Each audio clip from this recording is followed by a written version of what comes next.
We are really excited to be here, being a part of this Winter Olympic Games. And I have been doing skiing since last 18 years, and I have been to so many places. I would say it is the best infrastructure available here in China. Management of the Beijing Olympics was very good. Nowadays, due to pandemic situation, they have been doing an excellent job. I would say a very marvelous job. And we have really enjoyed a lot in the village. Snow is so amazing. They are injected the slopes and the snow making, the type, like the method of snow making is perfect.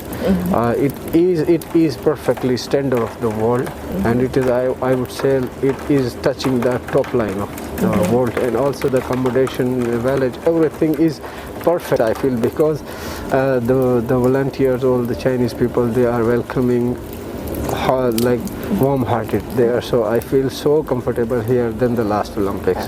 It was so amazing for me.